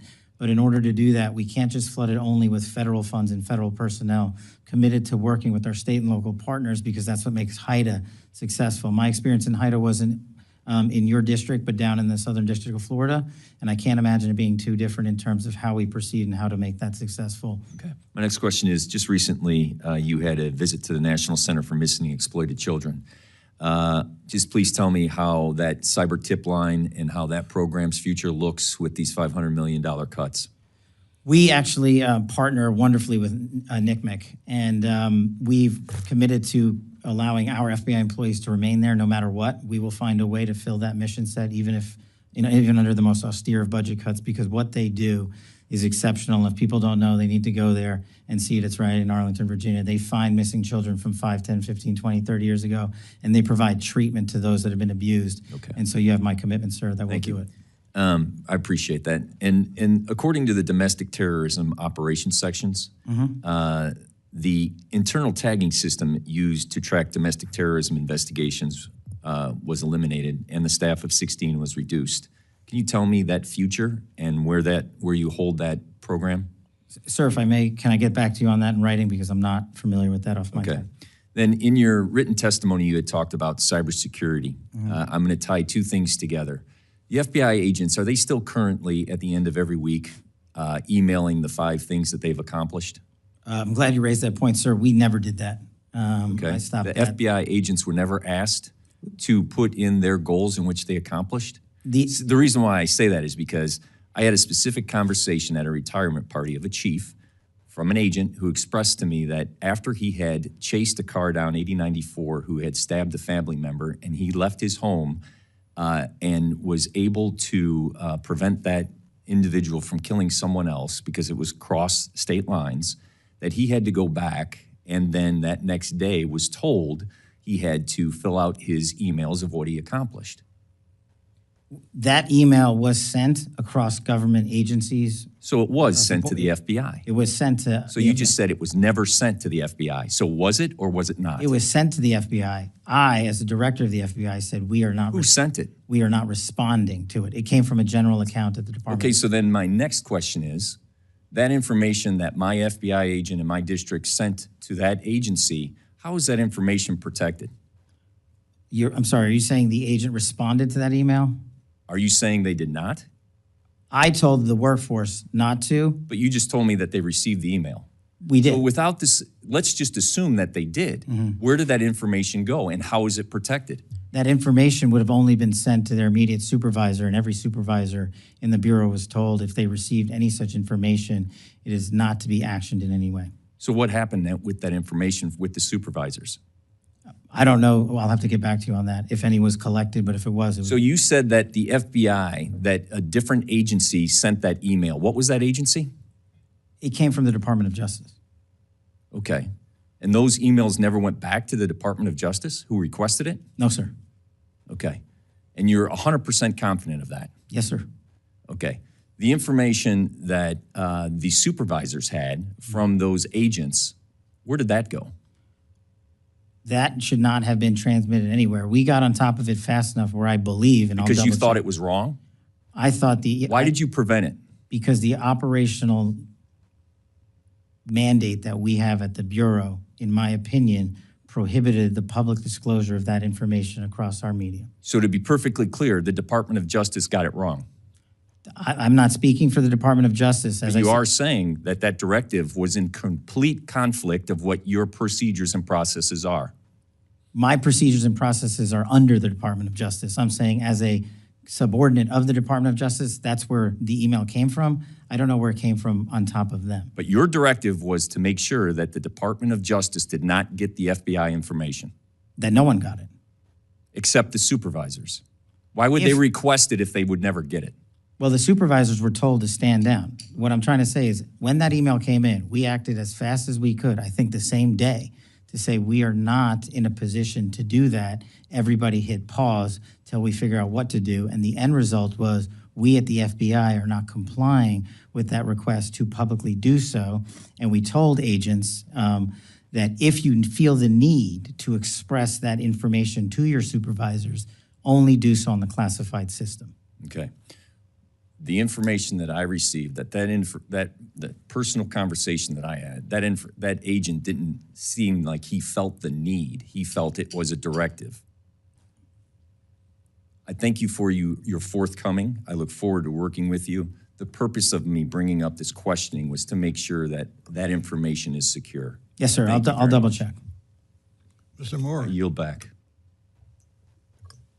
Thank you, Mr. Chairman, and thank you, Director Patel, for being here. One of the things I wanted to touch on, and you mentioned in your comments, and I think this is just wonderful, is that one of the metrics you're looking at as you're moving these agents out into the field is opioid-related deaths.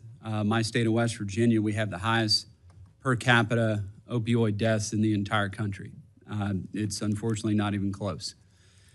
And as you're moving these agents out of Washington and out into the field, I believe you recently toured our CGIS building there in Clarksburg, West Virginia, which I think is a great facility, which is in my district.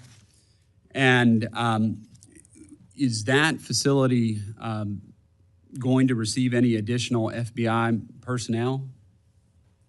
Thank you, Congressman. Yeah, touring CGIS was an incredible opportunity for me to understand what I don't think most Americans and most of the world doesn't. The reason we are able to technically relay information on a live-time basis throughout the country and throughout the world is because of the Criminal Justice Information System hubbed in West Virginia and all its subordinate capabilities. And what we want to do is expand a little bit of footprint out there because we have so much land already paid for. And so, yes, in my move to shift resources outside of Washington, D.C., I would envision going more, not just to CGIS, though. The state of West Virginia would also receive a plus-up of 8 at least employees, should I get the budgetary requirements. And then you mentioned, and there's 1,000 acres out there at CGIS. It's quite large. Is there additional resources that you need to be able to build out there at CGIS? Well, unlike Congressman Strong and Redstone, I don't have a prior appropriation that began new building construction in OMB. So we would need that. We've got the space for it, we've got the footprint for it, and we have already the manning to move into it. And what we have is aging systems that are aging out in Washington, D.C. and the NCR that either would have to be upgraded here at a monumental expense or moved right out to West Virginia. And you wouldn't know this off the top of your head, but perhaps you could come back to us what that number looks like in terms of being able to expand that footprint, what that appropriation would have to be for you to be able to expand the footprint out there in Clarksburg at CGIS. Sorry, I could get back to you on that in writing. Yeah, that would be great. So you said in total it would be it'd be 8 additional agents that'd be going to West Virginia, or outside of CGIS? Outside of CGIS. Yeah. And then how many additional at CGIS? In CGIS, we are looking to move in. The problem is almost every seat in CGIS is filled. Oh, okay. So that's the issue we're running into because we've maxed out our spacing there. So to have a bigger footprint, we would just need new space. Okay. And Mr. Chairman, if it's appropriate, maybe perhaps we could engage in a conversation to identify, if appropriate, some additional resources to help Director Patel seat these individuals, since we don't have the space currently out at CGIS. We got the acreage, we got 1,000 acres out there, but we just don't have that. So maybe that's something you could follow up with the chairman Yes, and his staff with. Happy to. I yield back, Mr. Chairman. Thank you. Mr. Clyde. Thank you, Mr. Chairman. First, FBI Director Patel, thank you for being here today. As we all know, during the 4 years of the Biden-Harris administration, the once greatly respected FBI had been increasingly politicized and weaponized, drifting further from its core mission, and that is to protect and defend all American citizens. And Director Patel, I know you've been very new in the position, just a couple of 2-3 months, and you have a difficult task ahead of you. But I am very pleased and thankful for your confirmation, as I believe you are one of the best things that has happened to the FBI in at least the last decade, maybe 2 decades. Under the Biden-Harris administration, we saw the FBI weaponized against conservative ideologies, and more specifically targeted former President Biden's chief political rival, now President Donald Trump. Since President Trump first announced his candidacy in 2016, corrupt actors within the FBI unfairly targeted him, beginning with illegal surveillance of his campaign and administration based on a now debunked dossier funded by Hillary Clinton's campaign, leading eventually to the unprecedented armed raid by the FBI on his home in Mar-a-Lago. This politicization extends beyond President Trump. The FBI under the Biden-Harris administration also acted against the First Amendment rights of everyday Americans. Armed agents raided the home of pro-life activist Mark Houck, pointing weapons at his family over a peaceful protest. Whistleblowers also revealed that the FBI's counterterrorism division labeled concerned parents as potential threats, simply for opposing radical gender policies in schools. I'm pleased to see that the President's budget request for FY 2026 directly addresses some of these concerns, stating that the administration is committed to rooting out the weaponization in the FBI. So can you outline for me the steps that the FBI or that you are taking to restore the FBI's credibility and ensure that it operates in a nonpartisan, impartial agency committed to protecting the rights and safety of all Americans? Thank you, Congressman. What we're doing is the results we're seeing in Georgia, in Atlanta, specifically, are working. And the baseline is simple. The field level agents and intel analysts will decide what cases to open and shut based on one constitutional standard alone, a reasonable, articulable basis that meets the FBI dying requirements and the requirements of the Constitution to do so. It is a yes or a no. It is not a gray zone. It is not our job as FBI agents to make prosecutorial decisions, and we will not. We will open cases to investigate, and we will refer matters to the Department of Justice. And when you see that methodology and ethos transcend the FBI, you see what you've seen in Atlanta in the last 3 months, which is 255 violent criminal offenders arrested, 72 kilograms of fentanyl taken off the street. That's 5.5 million people dead. That's off the street. You've seen seizures of 11 kilograms of cocaine, 5,000 pounds of illicit narcotics, and that's enough lethal doses in total to wipe out half your state. If the FBI agents follow the Constitution singularly, that's what happens, and that's my standard. That's great to hear, because I appreciate that very much. Director Patel, I also want to address a recent incident that has had a lot of my colleagues on the left, not me, up in arms. 2 weeks ago, federal law enforcement officers arrested Milwaukee Circuit Court Judge Hannah Dugan on charges of obstruction of an official proceeding after evidence came to light that she shielded an illegal alien from federal agents. So, does Title 18, Section 1505 of the United States Code, titled Obstruction of Proceedings before Departments, Agencies, and Committees, prohibit individuals from obstructing or impeding the due and proper administration of the law? Generally speaking, Congressman, since that case is open, not commenting on that. Okay, yes. fair enough. All right. Well, I commend the FBI for its prompt action regarding the judge's alleged criminal behavior. That tells me that no matter what position you're in, all right, you will be held to one standard, equal justice under law. That's true. Thank you. All right. In recent years, particularly during the first Trump administration, we witnessed state and local officials openly expressing their intent to obstruct federal law, especially regarding immigration enforcements. This has contributed to the rise of so-called sanctuary cities, where local authorities have publicly stated that they will not cooperate with federal immigration enforcement efforts. So how does the FBI intend to respond when judges or other officials, elected officials, continue to take actions that hinder federal law enforcement, such as those observed in Milwaukee? The FBI can only enter spaces under the Constitution that it is permitted to do so. We don't look at the position you're in, what your job is, where you come from, how much money you make, or what your ethnicity is. And for me, sitting here as the first minority ever to be the FBI director, I take that responsibility even more exceptionally so, because there has to be a colorblind system of justice. And we will execute the FBI's mandate of protecting the American people and upholding the Constitution to just that. It will be singularly applied to every single person in America. And not just that, it will be singularly applied to every single person within the FBI, because no one at the Bureau is above the law either. Thank you. And one last quick thing. You had mentioned a need for additional building construction in Huntsville at Redstone. I believe that there's $500 million in the CJS building account and about $800 million in the FSGG account as well, what was going to be slated for the new building, that you might look at that as a resource. Thank you. I did not know that. I will look. Yes, sir. Thank you. And I yield, Mr. Chairman. Thank you. Thank you.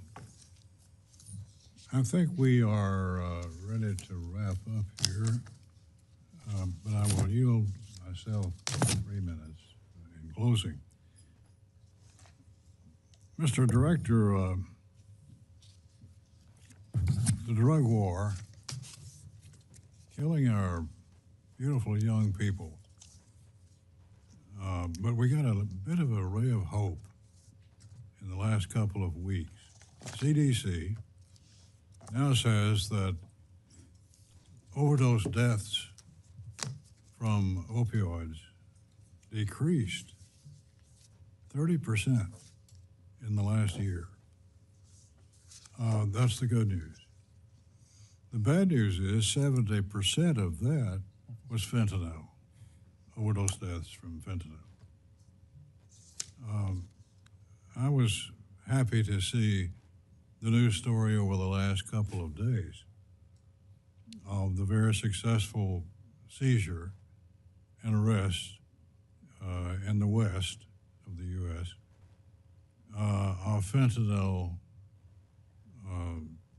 seizures. The cartels are the culprit.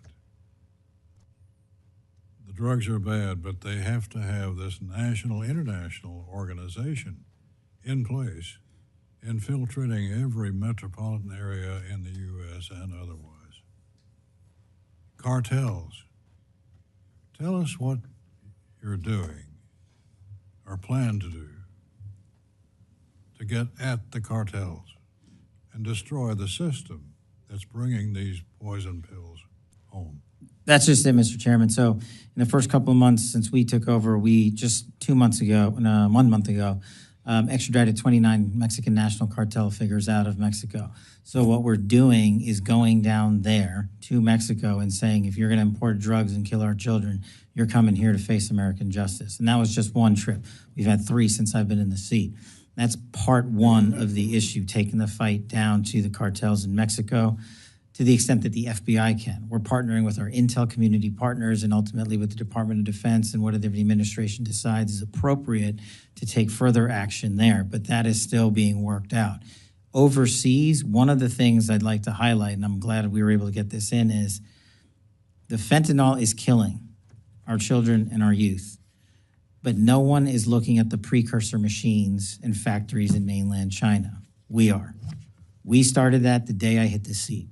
And I did not accept the answer that whack-a-mole is how you do it, because if you take down 1, then another 50 get stood up. Well, we're going to take down 1 plus the 50 and the 100 after that. But what we need is an all-of-government approach to focus on the precursor shipping in mainland China. Because if you stop that and you stop the shipments going to our allied nations, such as Canada and Mexico and South America, then you stop their ability, the cartel's ability to make fentanyl. And that's my big push at the FBI on the fentanyl crisis. I wish you Godspeed. Ms. Meng, would you like to reply?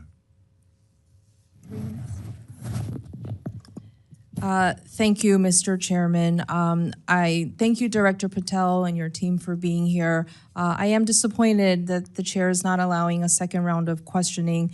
This is not typical, especially for an agency as large as this one. But I do thank you for being here. I thank you for your testimony. I thank you for your previously stated willingness to uphold the Constitution, to uphold the law in restoring public trust for the agency and making sure that apportionments are accessible to the American people. And I know that you are, as you said, in the midst of this appropriations process. You talked about the $11.2 billion that you personally believe would be helpful to be most, for the FBI agency to be most effective. And as we work together, bipartisan, like Mr. Morelli said, to combat everything from violent crime to fentanyl to terrorism, we do want to work with you. And we would love more additional information. Obviously, we won't be able to do it during this hearing, but after the hearing on how we can get to the specifics where you arrived at the $11.2 billion, we'd love to work with you. And then I do want to yield my additional time to my colleague, Ms. Dean. I thank you. I thank the chairman. And I thank you for being here, Mr. Patel. I want to enter into the record pages 81 and 82 of your book, which is entitled Government Gangsters. And on 81, you said that Congress should use aggressive congressional oversight to expose every single bit of filth and corruption in the FBI and DOJ. Interesting, I didn't hear you talking about that anymore because you have 37,000 talented folks working with you and under you. You also, on 82, entering into the record, you wished that folks would testify publicly without time limits. I'm disappointed that we couldn't have done that. We should have not had such time limits. And then finally, I do want to enter into the record your Appendix B. It is entitled Members of the Executive Branch Deep State. And just pulling through a couple of them, I see listed in here dozens of people, but the Covington Law Firm, Mark Esper, Perkins Coie, Miles Taylor, Andrew Weissman, and so many others. I enter those into the record.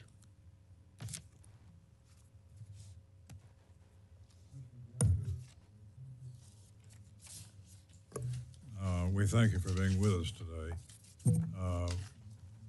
We think that you're the right person for the job, and we're all wishing you well and success. So thank you for your devotion to this country and to the cause that you now head. Without objection, members may have 7 days to submit additional questions for the record. Thank you, Mr. Director, for being with us. Thank you, Mr. Chairman. Subcommittee Members of stands the committee. adjourned.